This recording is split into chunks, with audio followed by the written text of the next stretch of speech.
भाई आपका क्या नाम है? जी अस्सलाम वालेकुम। मेरा नाम जी सलमान बासित। सलमान साहब, आप क्या करते थे उस दफ्तर में जहाँ पे लोगों के साथ ज़मीन के नाम पे फ्रॉड होता रहा और उस ज़मीन का कोई वजूद नहीं था?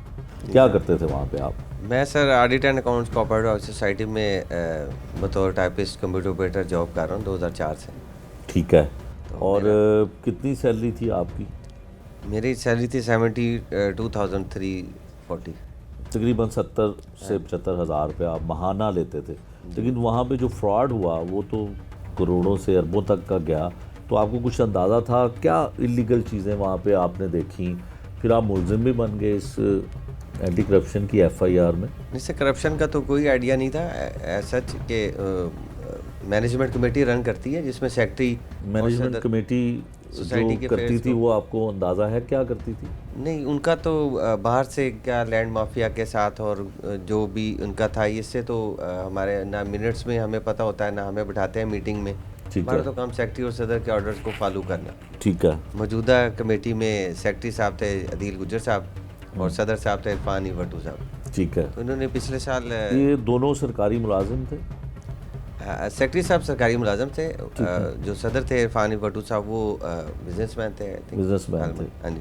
ठीक है। अच्छा, फिर क्या होता रहा? क्या आपको लगा कि ऐसा पिछले नहीं साल होना चाहिए? जून 2023 में इन्होंने मैनेजमेंट कमेटी ने डिसीजन लिया था आपस में कि मिनट्स में कि मोहम्मद जमान के साथ जॉइंट वेंचर एग्रीमेंट कर रहे हैं। जमान कौन था? लैंडलॉर्ड थे वो, जो मुझे बताया गया कि वो लैंडलॉर्ड थे। हाँ जी। लेकिन जो आपके साथ बैठे हुए यही थे जमान साहब? हाँ जी। तो ये भी वहाँ पे काम करते थे, आपके साथ ही होते थे? नहीं, सोसाइटी ऑफिस में नहीं थे ये। तो सोसाइटी के मुलाजिम नहीं थे। इनको आपने उस वक्त कहीं देखा, कभी पहले हाँ जी, देखा था? सेक्रेटरी और सदर लेके आए थे इनका बायोमेट्रिक करवाने के लिए। बेसिकली मेरा काम है बायोमेट्रिक करवाना। तो और ये आपको लग रहा था कि इतनी बड़ी लैंड के ये मालिक हो सकते हैं? नहीं सर, कोई ऐसा आइडिया तो नहीं था। वो तो लाया उनको बायोमेट्रिक करवाओ इनका।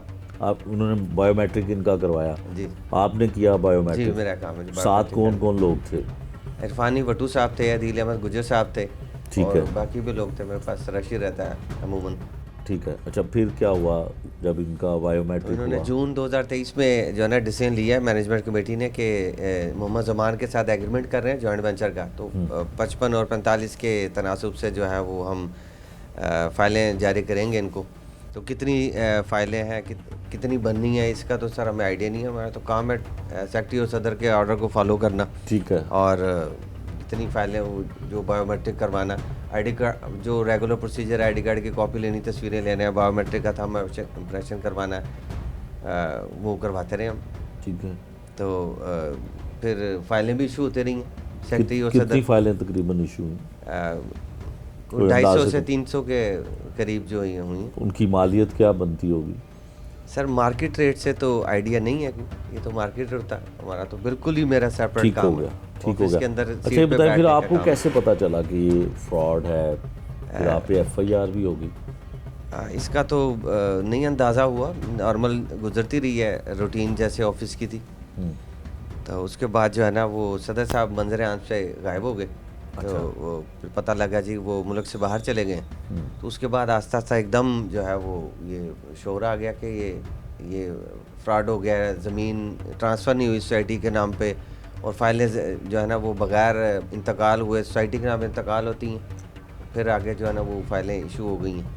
तो वो एकदम ही एंटी करप्शन का पर्चा हो गया। एकदम भी जो है वो समझ नहीं है क्या हुआ, किस तरह हुआ। ना मैंने जो है वो किसी के साथ को फ्रॉड किया, ना मैं साइनिंग अथॉरिटी हूँ। वो सेक्रेटरी अदील साहब और इरफान साहब सदर हैं, साइनिंग अथॉरिटी वही हैं। मेरा तो काम एज ए टाइपिस्ट का है, ड्राफ्ट बनाना, रिकॉर्ड को मेंटेन करना, टैक्सीज के TMS, stamp duty, with holding, gain tax, सारी डिटेल बनाना मेरा तो बिल्कुल काम सेपरेट है। तो मैंने तो ना मुद्दईयान से मुअज़्ज़ज़ बंदे हैं, इनका नुकसान हुआ बिल्कुल हुआ। ये दफ्तर भी आते रहे हैं, मुद्दई साहब भी आते रहे हैं, बाकी मुअज़्ज़ज़ बंदे भी आते रहे हैं। मेरी तो आज तक कभी ना कोई ज़बानी कंप्लेन आई है, ना कोई रिटर्न का तो सवाल ही पैदा नहीं होता। मैंने तो नहायत ही ईमानदारी से और अपने काम से मुखलिस होकर काम किया दफ्तर में। 9 to 4 काम किया। उसके बाद बीवी बच्चे मेरे अल्हम्दुलिल्लाह 3 बच्चे हैं, उनका वाहिद कफ़ील हूँ मैं।